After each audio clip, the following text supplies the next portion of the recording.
Walaupun Kuala Lumpur adalah ibu negara Malaysia dengan menara kembar yang terkenal, banyak universiti ternama, dan menjadi ibu pejabat pelbagai syarikat asing.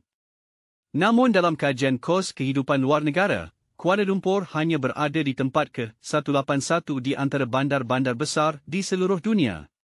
Ia jauh lebih rendah daripada Bangkok di Thailand, Jakarta di Indonesia, dan Hanoi di Vietnam yang terletak di rantau Asia Tenggara yang sama. Pengalaman hidup di bandar ini dan tahap kos kehidupan di sana bagaimanakah? Di dalam edisi ini, kami akan membawa anda menelusuri lebih lanjut. Salam semua, ini adalah saluran pemindaan dan pengetahuan, dengan tujuan untuk membawa anda melihat keajaiban dunia. Kuala Lumpur terletak di pantai barat semenanjung Malaysia, sebagai ibu negara dan pusat ekonomi dan budaya negara ini, dengan keluasan kira-kira 243 km persegi. Ia mempunyai lebih kurang 1.8 juta penduduk. Walaupun tekanan penduduk tidak terlalu besar, penduduk tempatan sangat gemar membina bangunan pencakar langit. Selain menara kembar yang disebutkan tadi, mereka telah membina Merdeka 118 setinggi 118 tingkat dan The Exchange 106 setinggi 95 tingkat. Dilihat dari sudut pandang udara, siluet langit Kuala Lumpur sangat menakjubkan dan memperlihatkan kemajuan pembangunan infrastruktur yang tinggi. Bagaimana rasanya tinggal di Kuala Lumpur? Ini dapat dilihat dari fakta bahawa kota ini telah berulang kali masuk dalam daftar kota terbaik di dunia untuk pensiun. Kehidupan di Kuala Lumpur lebih santai dibandingkan dengan kota-kota besar lainnya di Asia, dan fasilitas kesihatan dan transportasinya cukup baik. Selain itu, tidak ada kesulitan dalam berbahasa untuk orang Cina yang tinggal di sana. Lebih penting lagi, biaya hidup di sana tidak terlalu tinggi dibandingkan dengan kota-kota besar lain di seluruh dunia. Pertama, jika anda mencari biaya tempat tinggal, dengan membayar 740 RM per bulan, anda bisa menyewa sebuah kamar sendiri dengan balkon di daerah pinggiran, sedangkan di pusat kota, biayanya sekitar 1,200 RM. Jika dua orang tinggal bersama, dengan membayar sekitar 1,500 RM hingga 2,000 RM per bulan, anda bisa menyewa apartemen 2 kamar tidur di pusat kota dengan luas sekitar 30 meter persegi. Jika anda ingin tinggal lebih nyaman, anda dapat mencari sebuah rumah sendiri di pinggiran kota, dengan biaya sewa sekitar 6,000 RM per bulan. Jangan lupa untuk menghitung biaya listrik, air, internet, dan kebersihan ketika mencari tempat tinggal. Anda juga perlu memperhitungkan biaya tambahan sekitar 300 RM per bulan. Walaupun begitu, harga rumah di Kuala Lumpur sebenarnya sudah meningkat hampir 200% dalam tempoh 20 tahun dari tahun 2000 hingga 2021, dengan kadar kenaikan purata sekitar 5.6% setahun. Namun, kenaikan harga di Kuala Lumpur relatif lebih perlahan berbanding Beijing, di mana harga rumah di sana meningkat hampir 3 kali ganda dalam tempoh yang sama.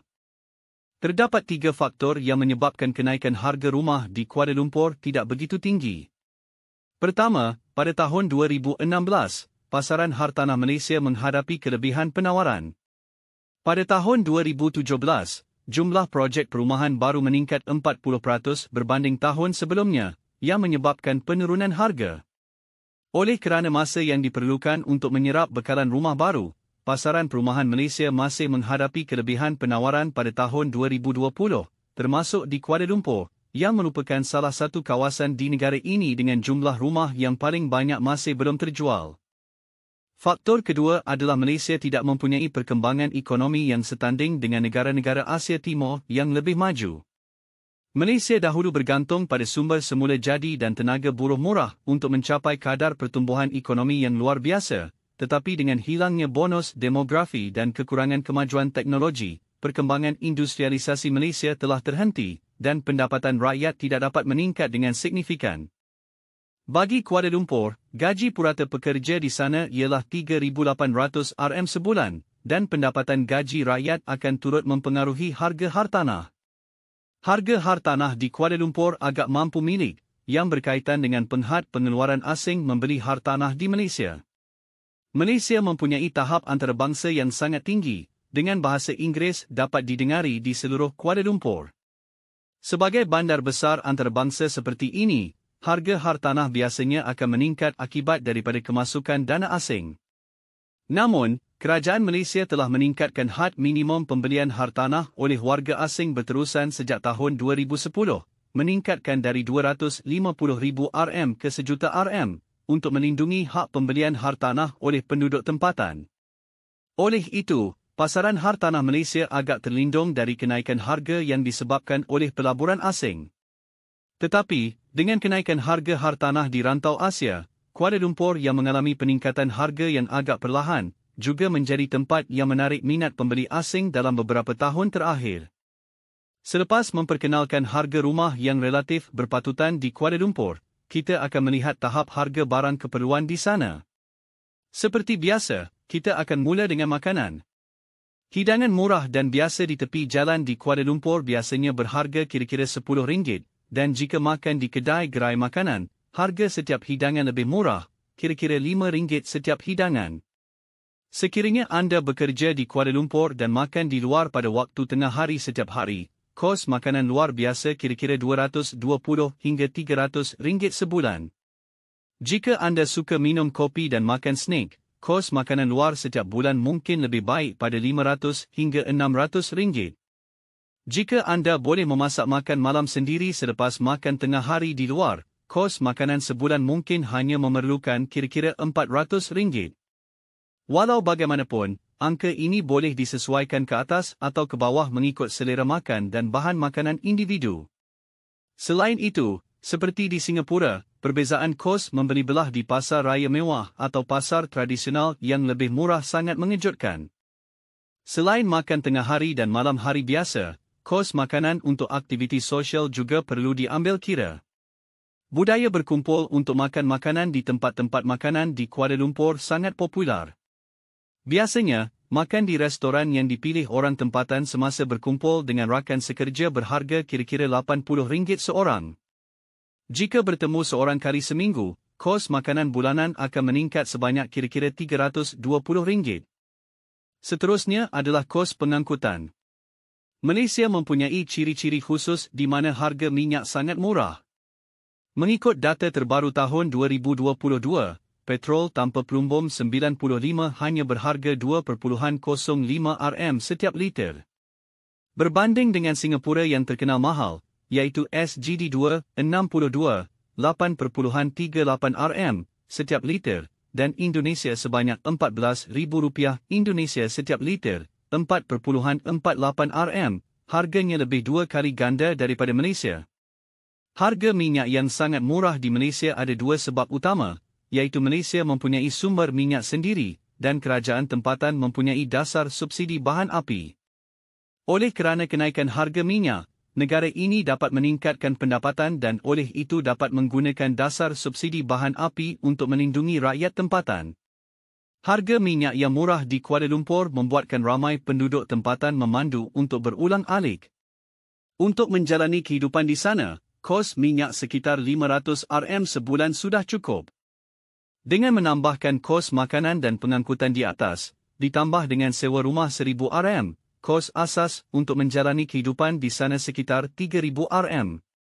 Dengan menambahkan hiburan, pembelian dan lain-lain kos, seseorang yang ingin hidup dengan selesa di Kuala Lumpur memerlukan sekitar RM4,000. Namun, jumlah ini tidak termasuk kos perubatan, insurans dan lain-lain perbelanjaan, dan tidak termasuk aliran wang simpanan atau pelaburan. Kawan-kawan yang ingin menetap di Kuala Lumpur masih perlu menilai keadaan diri sendiri. Seperti yang dilihat oleh kawan-kawan yang ingat isi kandungan sebelum ini, gaji purata orang tempatan Kuala Lumpur mencukupi untuk menampung kos asas, dan skim sebab mengapa Kuala Lumpur dinilai sebagai bandar yang baik untuk ditinggali. Menurut kaji selidik pada tahun 2021, kos sara hidup purata seorang di Kuala Lumpur ialah RM3,200 sebulan manakala pendapatan purata ialah RM3,800. Dari segi nilai bagi wang yang dihabiskan untuk kos sara hidup, Kuala Lumpur jauh lebih baik daripada bandar-bandar di Asia Tenggara lain selain Singapura. Sebagai contoh, kos sara hidup purata setiap orang di Bangkok, Thailand ialah sekitar $966 dolar Amerika Syarikat, RM4,153, sebulan tetapi pendapatan purata hanya $764 dolar Amerika Syarikat, 3,285 RM, sebulan, yang membawa kepada situasi yang sukar untuk mencukupi keperluan. Harga rumah dan barangan di Kuala Lumpur yang relatif rendah serta pendapatan yang mencukupi menjadikan bandar ini sebagai destinasi yang baik untuk didiami dan menjadi syurga bagi orang yang ingin bersara. Walau bagaimanapun, terdapat perkara yang perlu dipertimbangkan dan diambil tindakan di Kuala Lumpur. Pertama sekali, harga barangan yang rendah di Kuala Lumpur berkait rapat dengan subsidi kerajaan. Malaysia menggunakan langkah subsidi untuk mengawal harga barangan harian semasa menghadapi peningkatan harga global, supaya rakyat tidak terkesan oleh kenaikan kos sara hidup. Melainkan pengaruh pandemik pada tahun 2022, kadar inflasi negara ini hanya sebanyak 2.2%, jauh lebih rendah daripada negara maju dengan kadar inflasi sebanyak 5.7% dan negara membangun dengan kadar inflasi sebanyak 8.7%. Walaupun langkah ini boleh mengekang inflasi, ia akan menyebabkan beban fiskal kerajaan meningkat. Pegawai Keuangan Negara tersebut mengaku bahawa Malaysia tidak menjangka kenaikan harga makanan dan barangan semasa merangka anggaran keuangan pada tahun 2022.